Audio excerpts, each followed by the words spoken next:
بینەرانی عزیز دیارە نزیک بە 2 مانگێک دەبێت کە دەرگای قوتابخانەکانیش داخراون. بۆیە دەمانەوێت بزانین ئایا ئەم فەراغن ناچاریەی کە لە پرۆسەی پەروەردەیە دروست بوو بە تایبەتی لە ساڵی خوێندنی ئەم ساڵدا چ کاریگەریەکی بەسەر خودی خوێندکار وە بە گشتی پرۆسەی پەروەردە دروست کردووە بە تایبەتی بیرمان نەچێت دەبێت تا کۆتایی مانگی 8 ساڵی خوێندنی ئەم ساڵیش کۆتایی پێات بێت چکە دەستپێکی مانگینەوە دەبێت وەرزی نوێی خوێندن دەست پێ بکاتەوە. بۆ قسەکردن لەسەر ئەم بابەتە میوانداری بەڕێز مامۆستا مەریوان حەلمی شارەزا لە بواری پەروەردەمان کردو. مامۆستاگیان زۆر سپاس بۆ دەرفەتەیە خۆ بەخێر بێت. سپاس بۆیەوە. ئەم فەراغە توانین بڵێن لە کاریگەری دروست کردووە یاخۆت نا؟ بەڵێ کاریگەری نەکەر ئەمە کاریگەری گەورەی دروست کردو دروستی ئەکا بەڵکو ئەو پشوە لە ناکاوانی کە لە ساڵانی پێشوە حکوومەتی هەرێم ڕای ئەگەیان ئیتر ئایا بەهۆی بەفرەوە بوو بێ ئیتر ئایا بەهۆی هەر بۆ نەو مناسەبەیەکەوە بوو بێ ئەوانە کاریگەریان کاتی خۆی داهانا. ئەم کاریگەری ئێستا زۆر لە کاریگەریەکانی ساڵانی پێشوو زیاترە. کامەیە کاریگەریەکان؟ کاریگەریەکان یەکێک گەورەترین شت لە کاریگەری ئەوەیە کە خوێندکار و قوتابی ئەگەر لە پرۆسەی پەروەردە و خوێندن داببڕێن ئەمە جۆرێک لە جۆرەکان ساردبوونەوەی لا دروستەکات. بۆ خۆشی لە ساڵێکە ژماری ڕۆژەکانی خوێندن کەمە لە کوردستانە وەکو وڵاتانی ئاسایی و بڵێن پێشکەوتوو نییە لەسەر ئاستی ستاندارد نییە با بڵێن. لەبەر ئەوە تۆ لەمەی کە خۆی لە ساڵێکە ئەگەت هیچ شتێک ڕوونەیە دەوام بکرێت ئاسایی بێت دەوامەکە بۆ خۆی ئەمە کەمە. ئەمە کاریگەریشی خراپی هەیە کەمە. ئەجا ئەگەر بێت و چەند مانگێک لە دەوام بفەوتێتتر بە هەر هۆکارێکەوە بێ ئەمە کاریگەرەکەی لای مناڵ و لای قوتابی دروست ئەکات. کاریگەریەکان ئەوەیە بە شێوکی گشتی وەکو بڵین چۆن بڵین مامۆستافرای مەنهەجەکە ناکەوێ و لە جۆرێک لە جۆرەکان یعنی تۆ ئەوەی کە پێویستە تۆ کەمکەمبی بە تەلەبە ئەو کاتێک کە دەوام کەم بوو یان گرفت هەبوو ئەبێ و کاتە زۆر شتەکە بیت بە تەلەبە لەم حاڵتا وەری ناگری. یعنی واتە پرۆسەی پەروەردە پرۆسەیەکی لەسەر خۆیە. ئەوە نییە تۆ بڵێ ها ئەمە کتێبێک فەرمە بڕۆستە ئیتیاب کە بێت لاپەڕە دێڕ بێتێ بۆی کە ئەو مناڵە بۆی ئەو تەلەبەیە سەیتەرەی بەسەر بکات. مامۆستا کاتێک کە خۆپشاندان و باەکۆتی قوتابخانەکان لە سلێمانیدا بە تایبەتی کە هەبوو ئەنجامی خوێندن بینیمان زیاتر یەکەمەکان لە پارێزگای سلێمانی تەلەڤیزیونەکان زیاتر لە پارێزگای سلێمانی ڕێژەی باشیان وەرگرت بوو. لە کاتێکا پێشتر دەماوە دەمە کاریگەری زۆر خراپ دەکاتە سەر پەروەردە بەڵام بینیمان لە ئەنجامی کۆی گشتی لە هەرێمی کوردستان سلێمانی زۆر باش بوو. ئایا ئەمە دەبێتە شەر دوای ئەگەر تەلەبەکە زیرەک بوو یاخۆت یەکەمەکان یەکەم و دووەم و سێممان هەبووی دی بڵێن کاریگەری دروست نەکردووە؟ بەڵێ ئەو فترەی کە بایکۆت هەبوو و خۆپشاندان هەبوو بۆش بژێوی ژیان و ئەمانە بە جۆری لە جۆرەکان حکومەتی هەرێم و وەزارەتی پەروەردەش بە تایبەتی ڕایکی دروست کردووە لە ناو خەڵکا کە ئەگەر با ئەوەش هەبێت ئەوە مەکتەبە حکوومیەکان و لە ناو حکوومیەکانە ئەوانەی پۆلی 12 یەکەمی هەرێم ئەبن و لەوا لە پارێزگای سلێمانی ئەبێت و ئەمانە ئەمە بە جۆری لە جۆرەکان جۆرەکە لە چاواشەکاری بۆ چونکە خوێندن بۆ ناپێورێت تۆ یەکەمێک هەڵ ئەکەوێت لە شارێکە. یعنی بۆ خۆی ئەمە دەرسی خوێندووە بۆ خۆی مامۆسای تایبەتی بووە ئەگەر نەیبوو بێت پەیمانگا و هینی بووە لە ڕێ ئەنتەرنێتەوە شتی کردووە بەڵام ئەبێ بیت تۆ چی بکەیت بی لە ئاستی هەرێمی کوردستانە ڕێژەکە وەرگری نەک یەکەم لە شوێیە ڕێژەکە لە شوێ وەرگری. ئەو ڕێژەی کە بەپی ئەو ژمارەی کە هەیە کە لە مەکتەبە حکوومیەکانە لە پۆلی 12 دەرەچن مادەم پرسیارەکە لەسەر ئەوە بوو ئەو ڕێژەیە بە بەراورد بە خوێندنگە ئەهلەکان زۆر کەمە. یعنی 120,000 ساڵانە ئیمتیحان ئەیات لەم 120,000 بە هەردوو دەورەکەوە 30 بۆ 40 ینی ئەو پەڕکێگە کە بکاتە 50,000 تەلەبە ینی هەموو ساڵێک 60,000 تەلەبە ئەمێننەوە. ئەجا ئەگەر تۆ 60,000 تەلەبە لە قۆناغێکا ڕاست بێت تەمان زیاتر بە پێی ساڵە ئیتر کەمتر زیاتر تۆ ڕاست بێ چ حکمەتێکی تایە تۆ بڵێ یەکەمی هەرێمی کوردستان 98 سەی هێناوە لە سلەیمانیان لە هەڵەبجەیە یان لە هەر شوێنێکی کەیە. ئەمە جۆرێ لە جۆرەکان بۆ خستنە ڕووی بە حساب پێشکەوتنی مەکتەبە حکوومیەکان ئەخرێتە ڕوو و لە ناویانە بۆ سلەیمانی بەڵام لە هەمان کاتە ئەمە وەکو جۆرێک لە جۆرەکان هینە چاواشەکاریە مناو مەناڵ و گەنج نابێت لە مەکتەبە تا ببڕێت ئەی بە درێژایی ڕۆژ لە مەکتەب بێت. ئێستا بەشێک لە شوێنە ئەهلیەکان بە ئۆنلاین دەستیان پێکردووە. ئایا لە کاتێکە حکومیەکان بەڵام قوتابیەکان لە ماڵەوەی و هیچی نەخوێندووە ئەم جیاوازیە کاریگەری دوو بۆ خۆی دروستەکە؟ ڕاستە زۆربەی بەشیا بەشێکی بەرچاوی مەکتەبە ئەهلیەکان لە ڕێی ئۆنلاینەوە یاواتە هێنن با بڵێن بەردەوامن لە پرۆسەکە بەردەوام لە ئیشەکەیان بەردەوامن بەڵام ئەمەوە ناگەێنێت لە مەکتەب حکومیەکانە کەمە نییە با بڵێن مەگەر هەوڵی مامۆستایەک خۆی یا چەند مامۆستایە خۆی پەیوەندیان لەگەڵ تەلەبەکان بەڵام بەشێکی گشتی نییە. حکومەتی هەرێم ئێستا لە بەرنامایەتی کە ئەوە خەت بۆ تەلەبەکان دابیم کات و ئەو ئەوش بکات بۆ تەلەبەی ئامادەی جارێ بۆ پۆلی 12 لە ڕاستیە ئۆنلاین پاڵپشتە ئۆنلاین بەدیلی مەکتەب نییە چونکە ئەگەر بەدیلی مەکتەب بێ حکومەت بۆ خۆی مەکتەبدا خاتوە لە هەموو باتەلەبێ لە ڕێ ئۆنلاینەوە بخوێنێت و ئەوانە ئەوە جۆرێ لە جۆرەکان وەکو بەهێزکردن وایە وەکو پاڵپشتیکردن وایە چونکە من پێشتر باسم کردووە و ئێسش یعنی تاکیدی لێ یەکەمەوە مۆبایل یعنی بەشێکی زۆر و کاتی مناڵ و گەنجی داگیر کردووە ئەبێت تۆ چی بکەیت کە ئەم کاتانەی بە فێڕۆ ئەڕوا کاتەکەشی کە بە فێڕۆ ئەڕوا ئیلا ئەبێت هەل لە ڕێ مۆبایلەکەی دەستیەوە تۆ گۆڕانکاریتیا بکەیت هەل لە ڕێ ئەو مۆبایلی کە بە دەستیەوە تۆ هەوڵی گۆڕانکاری بیت ئەو گۆڕانکاریش چیە ئۆنلاینە ئەو گۆڕانکاریانش چییە ئەو دەرسانەیە لێ تۆ بۆیدانێ ئەو گۆڕانکارانی کە سوودی لێوەرئەگرێ لە ڕێ مۆبایلەکەیەوە بەشێکی ئەو کە گۆرانێک لێ یافسەری فلیمێکە یاسەری هەر شتێکات یا خەریکی هەر شتێکە بەشێکیشی تەرخانکە بۆ دەرسەکەی کە لە مۆبایلەکە هەیە لەوا سەر لە باشتێکی باش. ئێستاوە دەکەوێنە مانگی پێنجەوە بە پشووەکەی هاوینی شەوە ئێمە توانین بڵێن تقریبان 4 مانگمان لە بەردەما ماوە تاوەی کە وەرزی نوێی خوێندن ساڵی نوێی خوێندن دەست پێ بکات لەم 4 مانگەیە کە 2 مانگی خوێندنمان ئێمە فەوتاوە ئەتوانین ئەم فەراغە پڕ بکەینەوە چۆن چارەسەری ئەم فەراغی کە دروست بۆ ئەم فەراغە ناچاریە ئەتوانین پڕی بکەینەوە. بەڵێ لە ڕاستیە کاتێک کە باسی پڕکردنەوەی ئەو فراغیان و بۆشایی ئەکرێت ئەبێت ئەوەت لە بەرچاو ڕوون بێت کە ئایا کەی مەکتەب ئەکرێتەوە بەپی ئەو بدانانی بەرنامەی کە کەی ئەکرێتەوە ئەنجا ئەزانرێت دەوترێت دوای ڕەمەزانی بکرێتەوە ئەلە دوای ڕەمەزان وتیان 2-5 و ئەمانە لە ئەگەر و نەگەرایە با بڵین یعنی شتەکان معلوم نییە بڵێ 100% ئایا لە 2-5 ئەکرێتەوە ئایا لە دوای ڕەمەزان و جەژن ئەکرێتەوە ئەمانە بەڵام بەرحاڵ هەر کامیشان بێ فرای خوێندن ناکەوێت یعنی خوێندن کاتی نەما ئەگە کردنەوە بێ بۆ چەند ڕۆژێک داوامکردنە تاوەکو خۆ ئامادەکردنە بۆ تاقیکردنەوە. ئەزانی یەکێ لە هۆکارەکان چییە؟ یەکێ لە هۆکارەکان ئەوەیە کە لە پۆلی 1 هەتاوەکو 12 ینی هەر 12 هێنە قۆناغەکە بەیەکەوە ناچنە ئیمتیحانەوە. ئێستا مەسەلەن پۆلی 12 پێشتر پۆلی 9 هێن بوو با بڵێن نیشتیمانیە ئێسش نیشتیمانیە پۆلی 12 ئێستا ئەم ساڵ نوێیان لا بردووە لەمە ئەمە هەردوو 3 مانگی پێویستە مانگێتە لە بە ئیز نەدرێ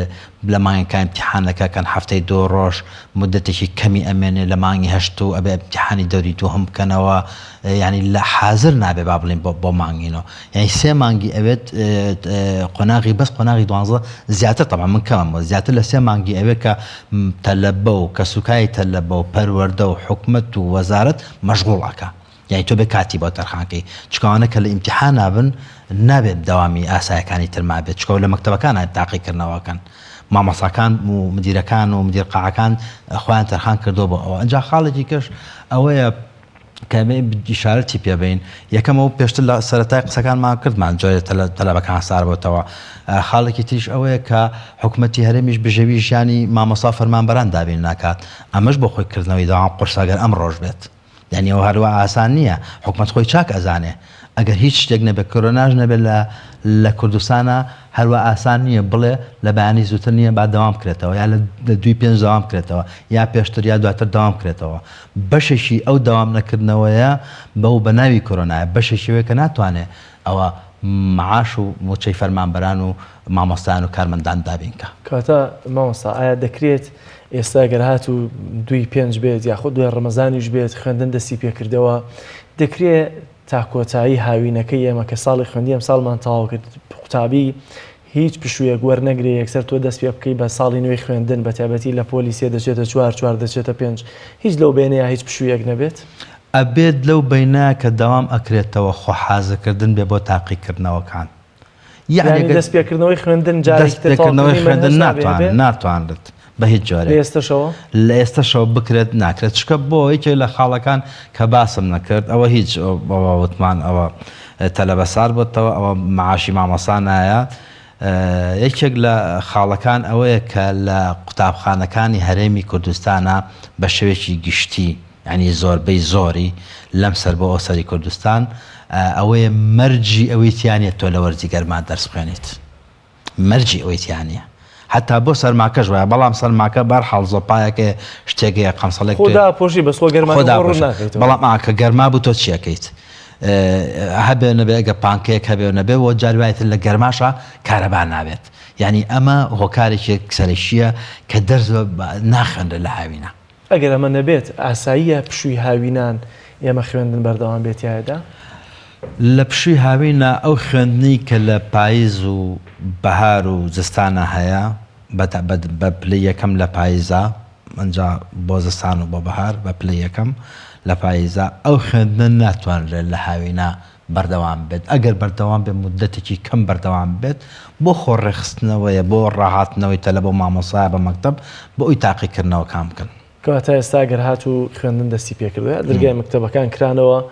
چی بکەین بۆی کە یا چۆن جارێکی تر قوتابی و مامۆستا گەرم دەکرێنەوە بچنەوە سەر پرۆسەی خوێندن چکۆ فەراغە ناچاریە لە نیوەی دەرسا لە نیوەی وانەکان و مەنهەجەکەیە پێم وایە کاریگەری خراپی لەسەر دروست کردووە بەڵێ کاریگەری خراپی لەسەر دروست کردووە کاریگەریی خراپتر لەوەش بریتێ لەوەی کە تەلەبە وا ڕاهاتەوە فێرکراوە وا لە فەیسبوک و لە تۆڕە کۆمەڵایەتەکان و ئەمانە بیستویانە کە ئەم ساڵوەکو ساڵێکی لافاو ئەبێت بۆ دەرچوون و بۆ داخڵبوونی پۆلی 12 بۆ ئەمانە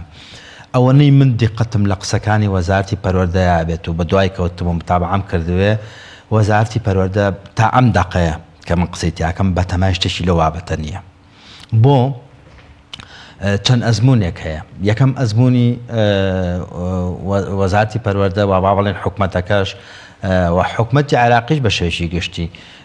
ئەزمموی ساڵی 1950 لە شۆشەکەی عەبدولکەریم قاسمە 4 تەموزی ساڵی 1950 هەرچی تەلەبێت دەریانچان لە قۆناغێکەوە بۆ قۆناغێکە تا چەندین ساڵ ئاسەواری ئەواڵن تا ئێستا شەرماوە ئاساوارەکەی بەهینەوە دیارە بە پرۆسەی پەروەردەوە دیارە خاڵێکی کەش کە حکومەتی هەرێم کردی حکومەت هەرێمیش هەنێشتی کردووە یەکێک لەوانە لە نزیکی 12 ساڵێک تا 15 ساڵێک لەمەوە پێش تەلەبەکانی پۆلی 12 هەموو داخڵ کرد و ئەزمونێ بزانە ئەمە چۆنە بیان خاتە بە کەلۆری ئەوانە زۆرینەی زۆریان دەرنەچون کە ئاوا بە یعنی پێوتە دخول عام لە قسەی ناو بازاڕ بەڵێ گشتی کە تۆ داخڵێکی تۆمانە فەشەلی هێنا لەبەرەوە حکومەت تا ئەم دەقەیە لە بەرنامەیە نیە تەلەبەروە بە ئاسانی دەرچێنێ و لە بەرنامەشانیە تەلەبەروە بە ئاسانی داخڵ کات چکە بۆ ئەزمموی پێشتری هەیە